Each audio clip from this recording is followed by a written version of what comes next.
Hello and welcome to Trojans Live. I am Jordan Moore, live in the KBC studios in Culver City, joined by the All-American Sean Cody, who is broadcasting live from his home. Sean, it was great to see you Saturday, but back in our neutral corners here today. I miss you. That's all I'm saying. Yeah, Jordan, it was a great weekend out there at the Coliseum. Wonderful day watching some Trojan ball. Unfortunately, a bittersweet weekend for some Trojan fans, losing Chris Brown this weekend, the young man at 24, a former offensive lineman for the Trojans. So definitely a bittersweet weekend for the Trojans. Yeah, we enjoyed the fun spring game. As I'm sure our first guest did here, we bring in the head coach, Clay Helton. And just as Sean said, Coach, I want to start there before we get to the spring game. I've heard you say so many times that you look at all whatever 100 players that you have each season, as adopted sons. So try, if you could, to put into words what it's like to lose one then in Chris Brown at such a young age, such a big heart, such a talented young guy, just tragic.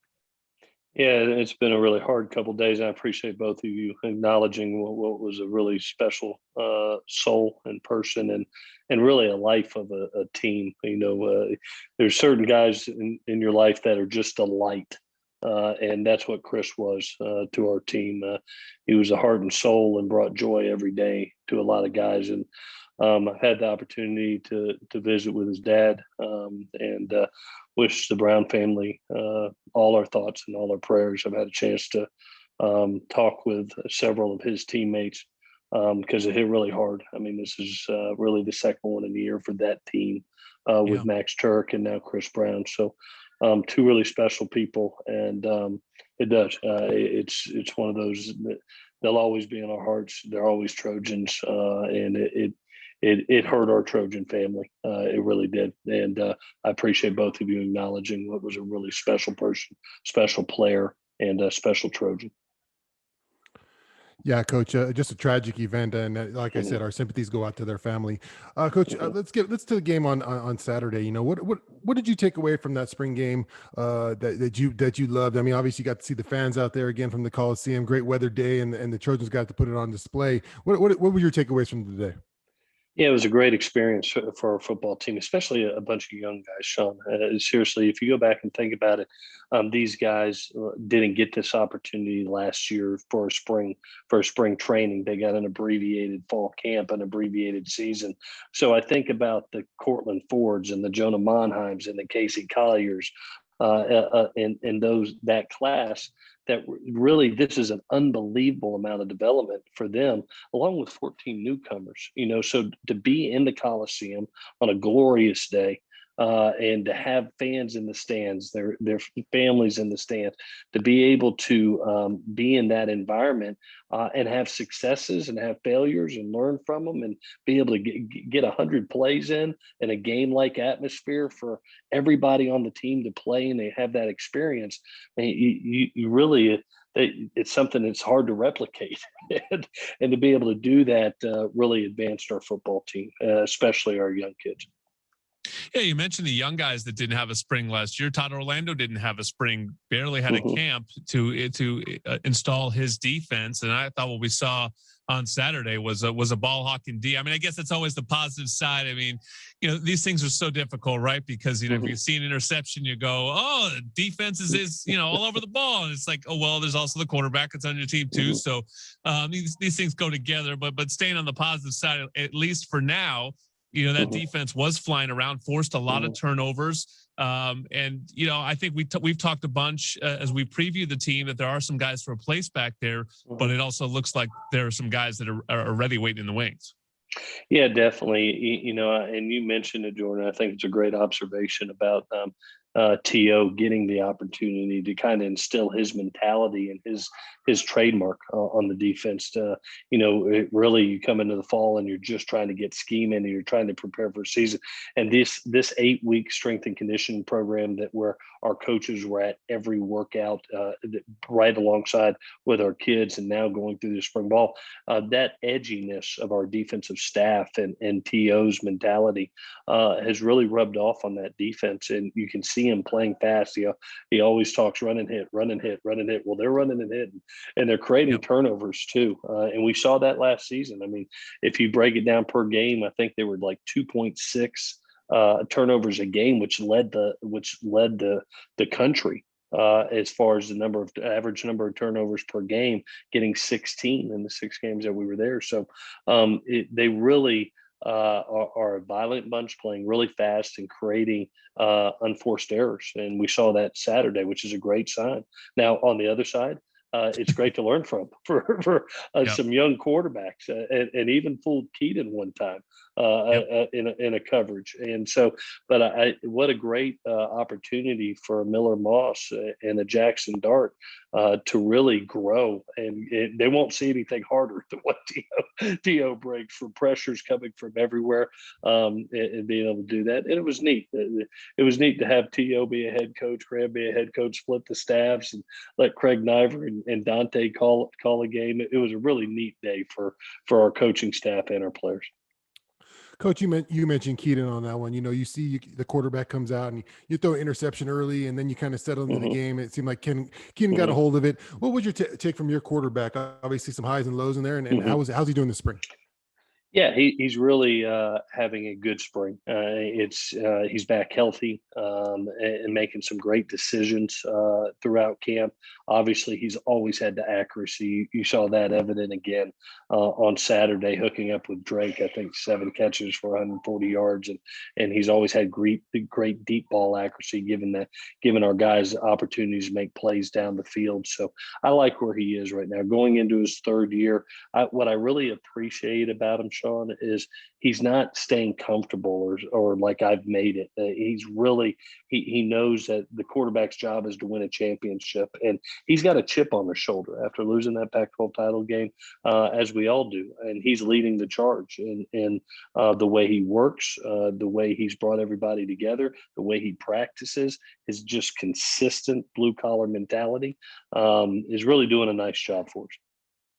And you mentioned the 2 young quarterbacks. We had a great chance to talk to both of them. They were super impressive. Jackson Dart, Miller Moss. We talked to them earlier this season on Trojans Live. And, it just occurs to me, it's so much fun at the spring game because it's the first time we really got to see them in that active of a setting. But Matt Fink leaves. Mo Hassan, unfortunately, injured his knee during the spring game. So they are, in a sense, competing to be the backup quarterback. But do you not really go there yet with them? I mean, are you still so focused on their development and just wanting them to learn the offense and get better? Or do you just, say, hey, we're competing for jobs here? How do you approach it with them, knowing that you don't necessarily have to make a real call on them before, until Keaton leaves, which might be, a couple years from now? Well, we're on practice 10 of 40, and that's the way I look at it. There's 40 total practices that we get before that opening ball game. And like I told them in the spring, I sat them both down all together at once and said, guys, spring is about your development and you trying to get better. Not worrying about, how many reps did one guy get over the other? How many times did one guy go with the ones compared to the twos? Oh my gosh, I just made a bad throw. What is coach thinking?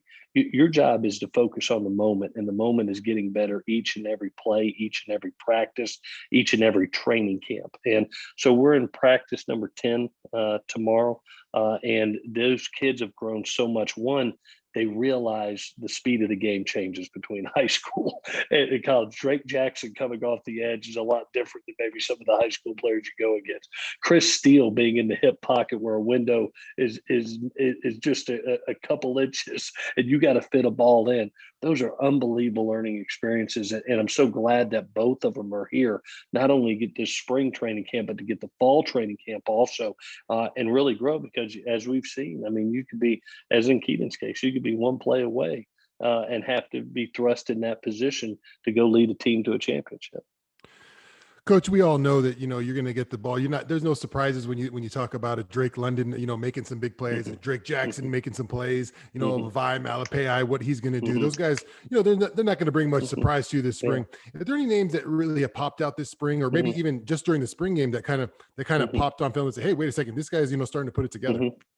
Yeah, there's a couple that we know the big names, but some of the newcomers I think have really impressed us. The two new running backs that have come on, and Keontae Ingram and Brandon Campbell, have really showed some brilliant flashes throughout this camp.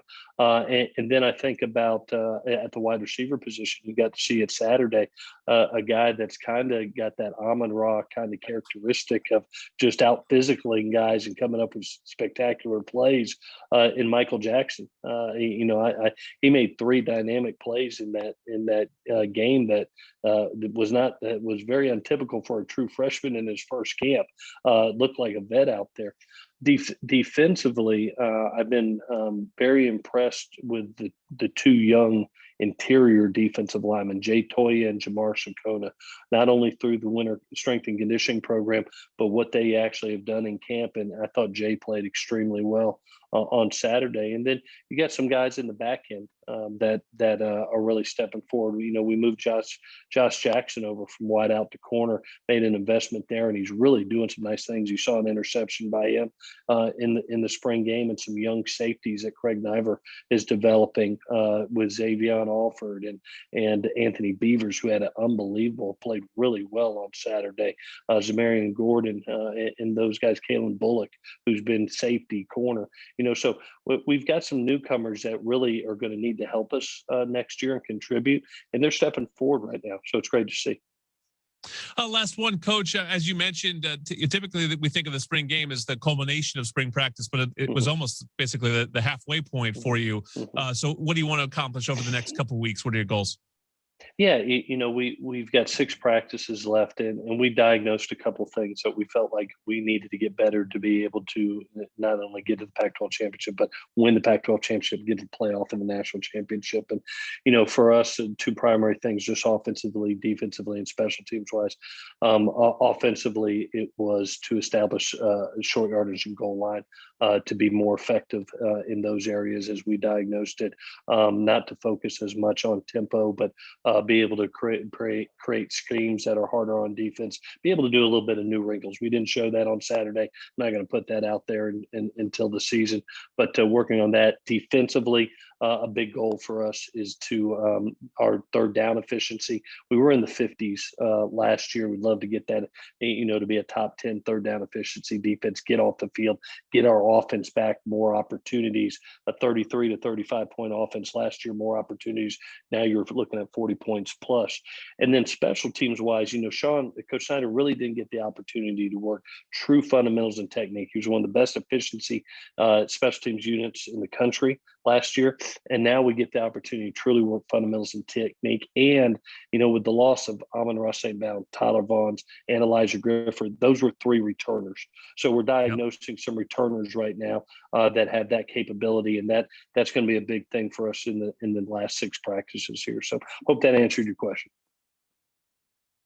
For sure. And, we appreciate you jumping on with us, and we'll keep an eye the next couple weeks. And there's still, as Coach mentioned, a long stretch before we get to kickoff. But I don't know. It kind of feels like it's he's already got closer. The practices. He's already got the practices labeled. At least 40 practices. So he knows how many practices are left.